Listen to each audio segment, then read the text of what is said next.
वालेकुम व्यूवर्स। आज का हमारा टॉपिक है बेल। बेल का प्रोसीजर और काइंड्स सीआरपीसी के सेक्शंस 496 से 502 तक बयान किए गए हैं। सबसे पहले हम डेफिनेशन देखेंगे। The temporary release of an accused person awaiting trial sometimes on condition that a sum of money is lost to guarantee their appearance in court. Bail को उर्दू में ज़मानत कहते हैं। जैसे किसी मुलजिम को किसी भी ज़मानत पर इस बिना पर आर्जी तौर पर रिहा किया जाए कि जब कोर्ट ऑर्डर करेगा उसे पेश होना होगा, उसे बेल कहते हैं। अब इसका सेक्शन 496 देखते हैं, जो कि पहला सेक्शन है बेल का। 496 सेक्शन जो है वो बेल आफ्टर अरेस्ट और बेलेबल ऑफेंस के लिए है। बेल आफ्टर अरेस्ट को पोस्ट अरेस्ट बेल भी कहते हैं। और बेलेबल ऑफेंस जो है, बेलेबल ऑफेंस का मतलब जो वो ऑफेंस हैं जिनकी पनिशमेंट जो है लेस देन 3 ईयर्स, 3 साल से कम हो, वो बेलेबल ऑफेंस में आते हैं। और इसमें जो है श्योरिटी के बिना पर बेल भी मिल जाती है। और इसकी बेल जो है ग्रांट उस कोर्ट से होती है जहाँ पर केस चल रहा हो। अब सेक्शन 497 देखें तो वो भी बेल आफ्टर अरेस्ट के में ही है, लेकिन नॉन बेलेबल ऑफेंस के में है। नॉन बेलेबल ऑफेंस जो है उसकी दो इकसाम है, एक नॉन प्रोहिबिटरी क्लॉज, एक प्रोहिबिटरी क्लॉज। ऐसे नाम से non bailable clause non bailable offence है, लेकिन इसमें भी किसी किसी कंडीशन में बेल मिल जाती है। अब अगर नॉन प्रोहिबिटरी क्लॉज देखा जाए तो ये वो है, इसकी जो वो ऑफेंस है जिसकी पनिशमेंट जो है वो 3 साल से लेकर 10 साल के अंदर अंदर होती हैं, और इसमें जनरली बेल जो ग्रांट हो जाती है।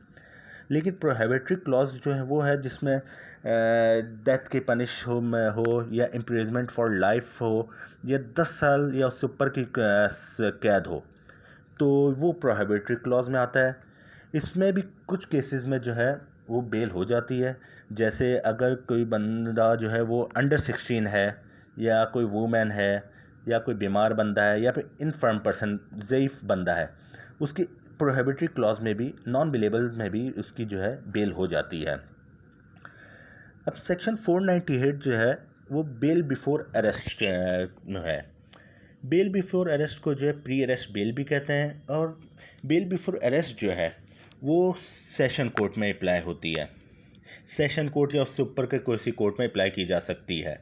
जैसे अभी किसी शख्स को शक हो कि उसके खिलाफ एफआईआर दर्ज है, उसे पुलिस कभी भी अरेस्ट कर सकती है, और वो अरेस्ट होने से पहले कोर्ट में पेश हो जाए और अपने बेल के लिए रिक्वेस्ट करे। अगर उसकी एक्सेप्ट हो जाए रिक्वेस्ट, कोर्ट उसे बेल दे दे, तो बेल बिफोर अरेस्ट होगी। बेल बिफोर अरेस्ट में सेक्शन 498 में ही बेल बिफोर अरेस्ट से पहले एक प्रोटेक्टिव बेल भी होती है।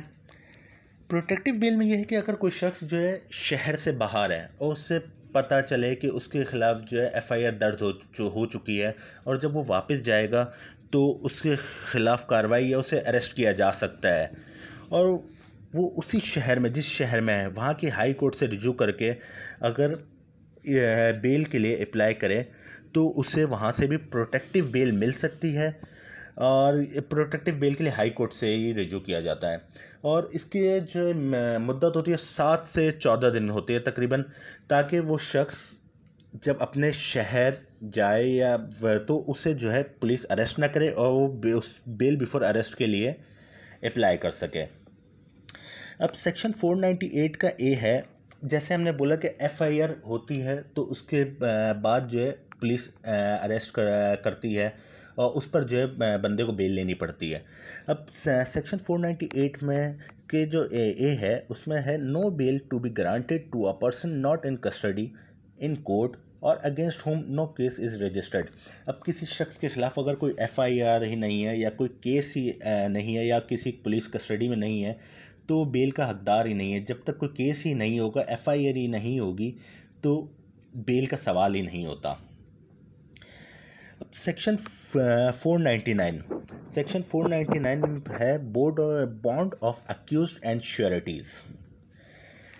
सेक्शन 499 में बताया गया है कि जब किसी शख्स को जो है ज़मानत मकसूद हो, या कोर्ट उसे ज़मानत दे रहा हो, तो कोर्ट उसे इस बिना पर ज़मानत देती है कि उसको ज़मानत उसको श्योरिटी बॉन्ड वगैरह जो है वो सबमिट करवाए। ये इसलिए होता है कि वो शख्स अगली पेशी में जब कोई कोर्ट ऑर्डर करे तो वो पेश हो। Section 500 discharge from custody.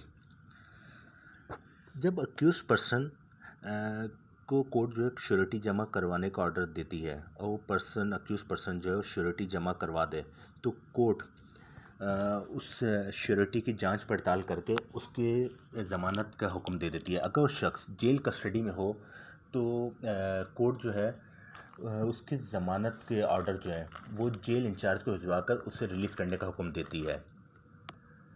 Section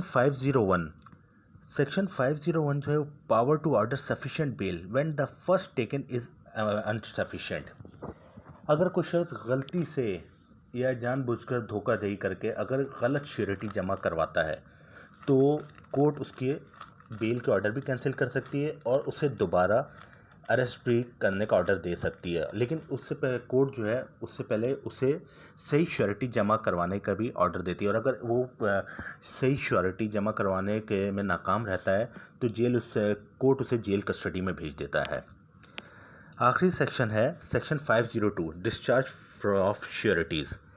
अब अगर किसी शख्स ने किसी अक्यूज पर्सन के श्योरिटी दी हुई है और वो शख्स जो है उसकी श्योरिटी से जो है दस्तबरदार होना चाहता है, तो वो मजिस्ट्रेट के सामने कोर्ट में पेश होकर रिक्वेस्ट करेगा कि मैं इस श्योरिटी से दस्तबरदार होना चाहता हूँ।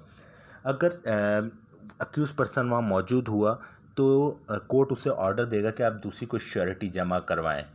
अगर वो जमा करवाने में नाकाम हो जाता है या कोर्ट में पेश नहीं होता तो कोर्ट उसके अरेस्ट वारंट जारी कर देगी और उसे दोबारा जेल कस्टडी में भेज देगी उसकी बेल कैंसिल करके।